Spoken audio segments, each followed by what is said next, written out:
All righty. Well, welcome back, everyone, to the Black Robe Podcast. As always, it's your lovely host, Anzhane Slaughter, here with the lovely Carol Mitchell. How are you doing, Carol? Well, I'm operating without my HD camera. Can you tell? You still look good, though, girl. I can still see you. Half your face isn't cut off, so that's all that matters. And The we got most some important stuff to talk about today. we do. We have some very important stuff to talk about. I am very upset about what I've been reading over the last couple of weeks about the Move organization. Now, I know you weren't born in 1985. I wasn't born in 1985 and I'm a West Coast baby. So a lot of the information that happens in Philadelphia, Pennsylvania, it doesn't really get to this side. Nonetheless, of course, our education systems don't include, these events, right? You hear about Tulsa, Oklahoma, right, with burning down the Black Wall Street, but you don't hear about the police teaming up with the fire department in Pennsylvania to burn down. I mean, no, they bombed. They bombed it. They bombed a residential neighborhood. I recently, after all the new events that have come out of this, done my own little research and found that 10 people were murdered that day. Four of them were children, and 65 homes were just burned to the ground. In fact, the fire department, they took their time to let out those fires. They let them burn.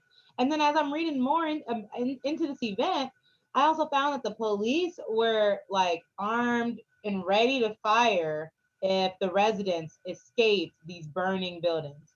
So just one, Carol, how does a government get away with this? No Well, criminal charges. well, at the time, they had a black mayor, Wilson Good, Mm, who made some promises to the Move organization. And unfortunately, those promises were not kept. And it's just so horrible what happened to them. That was a very you would say they were living off the grid hmm. because they had a sort of an anti-government stance. They were a militant group, right? They Move. were Black revolutionaries, as we would consider them to be in the way we use the words. They the family, the leader of the family, John Africa, was basically who they were after. And these were brothers, and they consider themselves brothers and sisters. I don't know if they all were biologically related, but they lived as a family with their children and their animals in this home. And somebody complained about noise, Mm-hmm. Right. supposedly. So after the bombing, when they were forced to relocate, right, in '91, they moved over to a house, and yeah, they still weren't welcomed. I'm like, how is the public gonna, kind of side with the police? I mean, just in the sense where you don't have any sort of sympathy for these people that were forced to move. Now you're bringing more barriers, calling the police on them, saying there's trash in the neighborhood, saying it's too much noise. They're using their little bullhorn and saying only propagandish, like political, language. I mean, that to me is astonishing. Well, And that's not even the worst of it, though, right. right? The fact that they bombed this house in a residential neighborhood where Black folks lived, who Mm-hmm. had nothing to do with Move, and put Mm-hmm. like 200 people out of a home, destroyed this neighborhood. This is 1985, people. This is Right, not exactly. 1885. We're talking 1985. 40 years ago. And yes, not that long ago. Just in case you were thinking, people keep asking, how come you can't get over slavery? Because the oppression continues even Right. right up until this week. And so we're not going to get over it. And it is traumatic.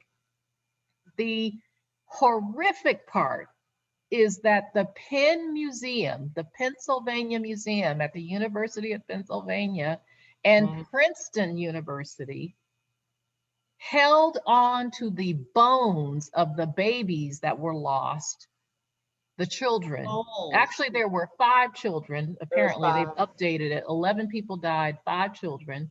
Mm, They held on to the bones and used them as exhibits mm. at the museum.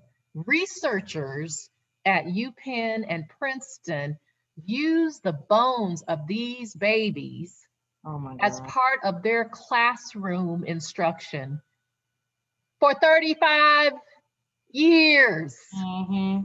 They have had these babies' bones. Why didn't parents know? Because it Right. wasn't until this thing leaked to the press that anybody knew that the Penn Museum and Princeton had used these bones, had desecrated these bones in this way.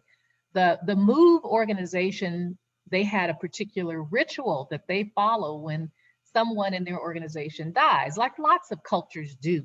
Right. They You have have a a death ritual. over. Mm-hmm. Well, most of the mothers, all of the mothers, if their parents weren't killed, they were in prison. They sent these people to prison for like 40 years.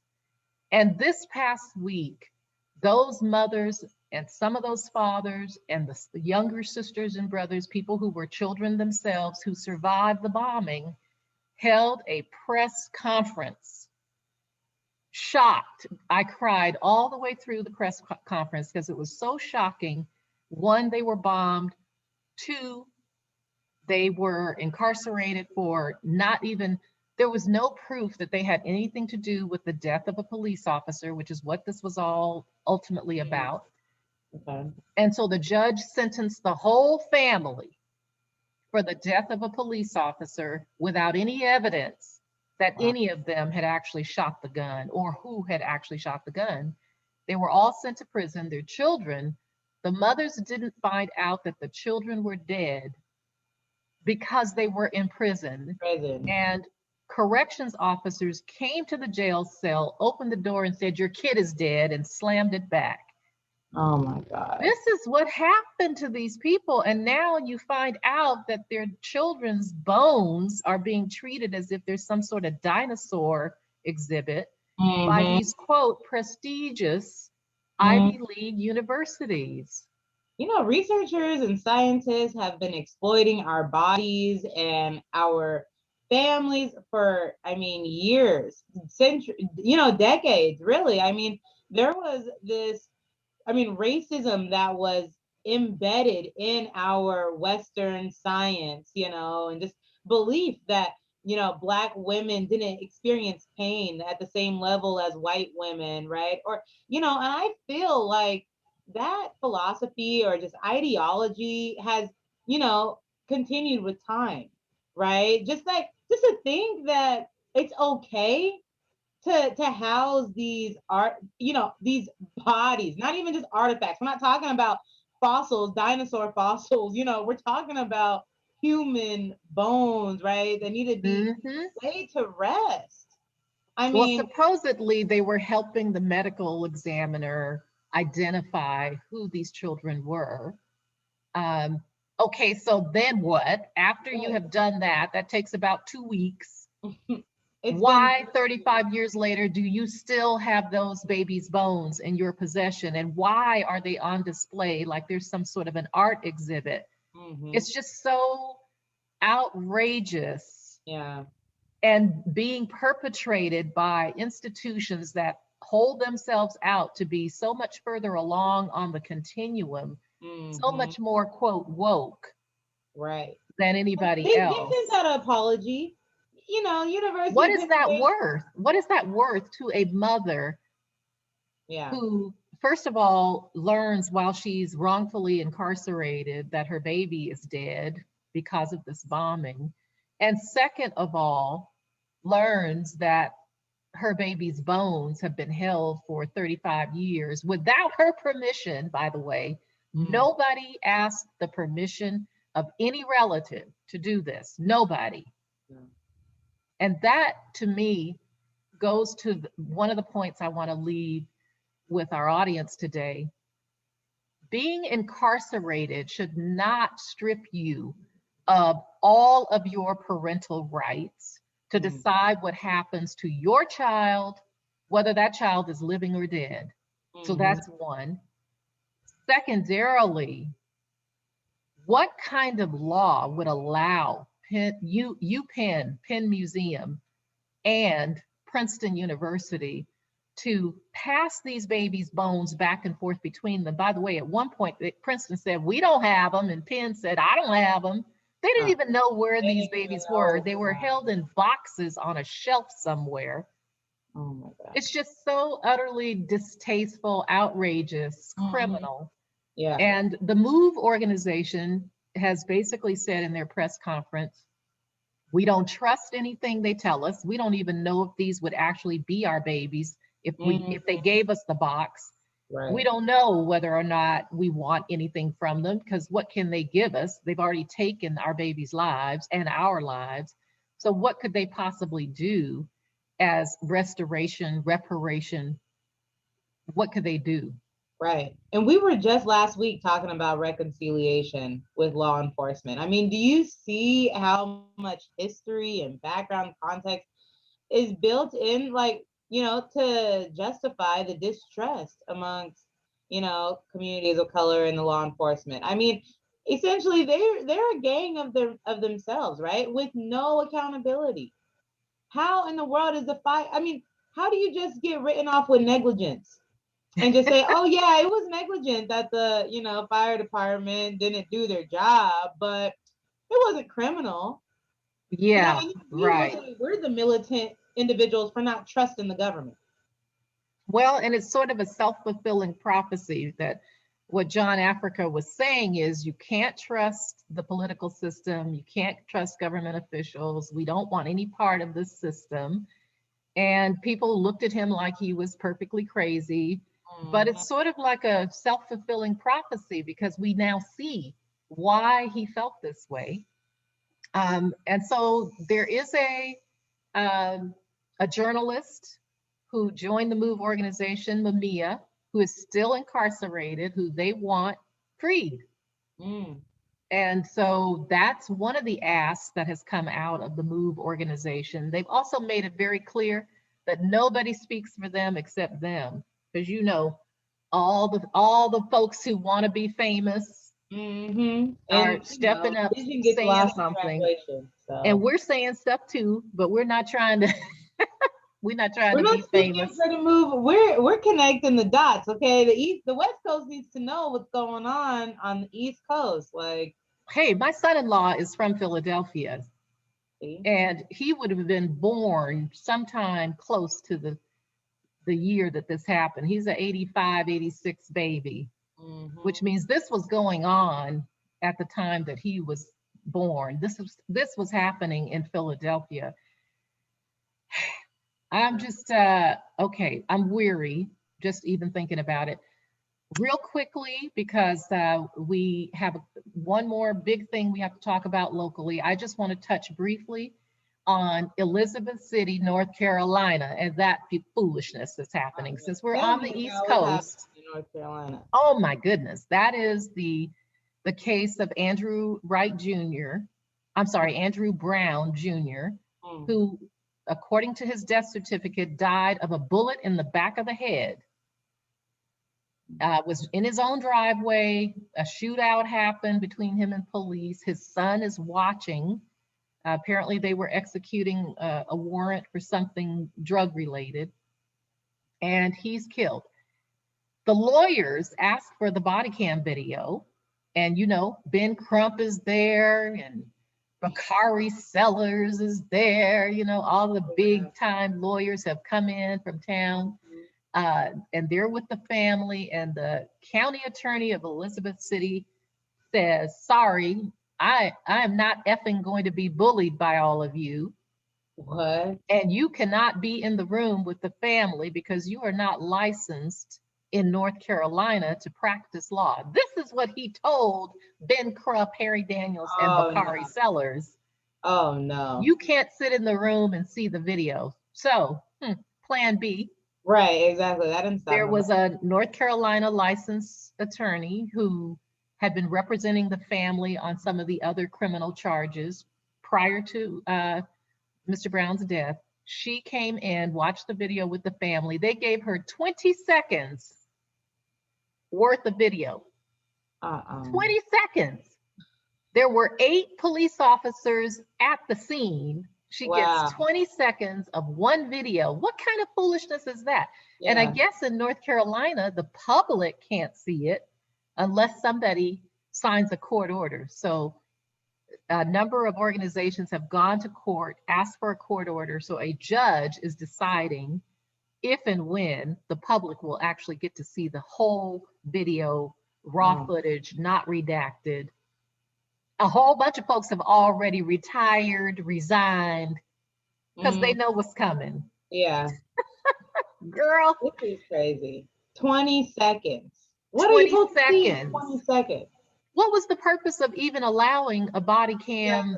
You know, they had this big press conference on CNN about releasing the body cam video and gave them 20 seconds worth of video and redacted and shaded all the faces of all the officers.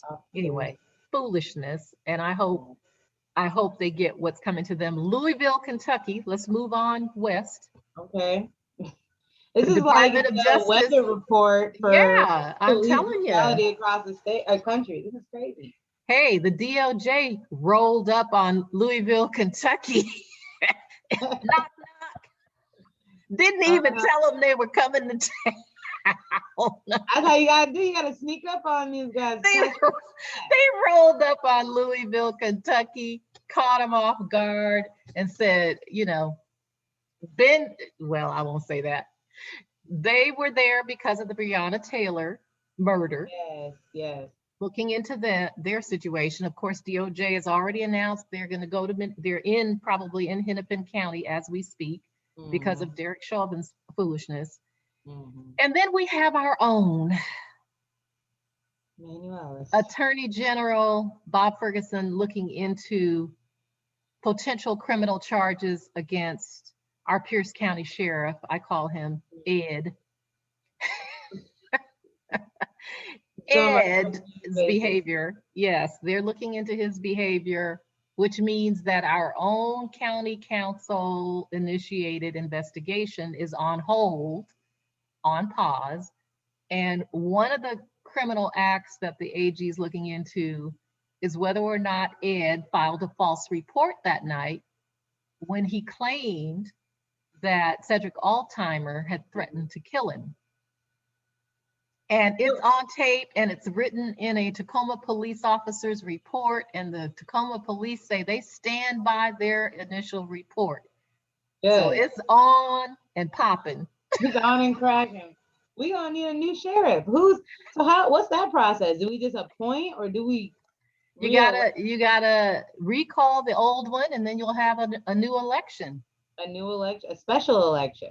A special election. And I honestly think that if you have a criminal investigation pending against you, that is good cause for a recall petition. Yeah. How are you supposed to be the sheriff and you got criminal charges pending? Like, for real. What? Lead by example, even in law enforcement. Oh my goodness. All right, now you can close out this conversation because you know I'm energized. And I'm gonna have to go take some kind of I don't know. I'm gonna make some effort to calm myself down, turn off the TV, stay off of Twitter, maybe for the rest of the day. Please stay off of Twitter and just recharge. But I got a question before we close, Carol. And we were talking about this when we first started the Black Robe podcast. When you were our first Crystal Stair story. Yes. You were telling us about your case. Can you update the people? Is there any update on the whistleblower case that got you wrongfully terminated from the Pierce County Executive's office? That got me fired into my purpose. Fired at like a cannon. Okay. It's like I am their worst nightmare. It's like you would have been better off just letting me stay my black self at the county, They because didn't know now I about am sure I am Bruce Stanmeyer's worst nightmare. this. They, we did file the lawsuit. We did do that. There is a lawsuit pending, and they filed a response to that. And we are set for trial in July of 2022. Wow. And my lawyers are preparing us for trial, Wow. July 2022. They didn't And want to just so, settle. They didn't want to just, you hey, know. if they want to come forward with a reasonable offer that takes into account the trauma they put me through, the financial Humiliation. impact, the loss Mhm. of my retirement benefits, all that good stuff that they caused, then Exactly. maybe we can talk. Hmm. But absent an offer that really makes sense, hey, I'm chilling until July 2022. And Yeah. then we'll let the divine retribution kick in. There we go. God's gonna get to work for sure. And in the meantime, we are having, the time of our lives, not being paid, which is Hmm. okay because we're reaping benefits on a whole nother level. But we're Yeah. having the time of our lives prepping for this Freedom Summer Symposium. The applications are coming through for the design challenge. Nice. I took your advice on how we can increase the number of designers, and I'll tell you about that when we're off camera. But looking forward to having, 15 to 30 young adults helping us figure out what we need to be doing to Hmm. make this world a better place for them, so they don't have to go through what Move is going through. They don't have to go through what Breonna Taylor suffered, what Andrew Brown's family is dealing with, what George Floyd's family is dealing with. We want to get at the front end of the problem, and maybe there is a way to work in a system like what Project Peace has proposed. Maybe not, Oh, we'll see. just saying. But we're going to see what young people come up with, what you all think needs to be done, and spend the next year testing out what you all tell us we should be doing. That's going to be Well, fun. I'm so excited, and we're still looking for entertainment for spoken word artists, singers, rappers, musicians. If you have a place in your heart for social justice or just positive change, then we want you to perform a quick piece, and we'll pay a small honorarium for your time and your skills. So reach out to us at instituteforblackjustice.org. Our email, instituteforblackjustice@gmail.com. Reach out to us. We would love to speak and see if we can fill one of those spots for our entertainment. But I think that's all that we got for today, Carol. This Yep. was I'll this get my was camera fixed for the next week. yes. No, All I right, am my so looking dear. forward to May. We are walking into Mother's Month, Mother's Day, in the next couple weeks. So maybe the IBJ will have something for you guys, for you Oh, mothers. wouldn't that be nice? That Yes, would. yes, yes. And I did get a letter off to our new director of the Office of Equity, the state's Office of Equity, Dr. Karen Johnson, inviting her to maybe join us in May, probably that last Tuesday in May. So keeping my fingers crossed that her calendar will Oh, allow her that's to do that. crazy. All right. All Well, you right, have see you a great later. rest of your day, Carol, and you all too at home. See you next week. Bye.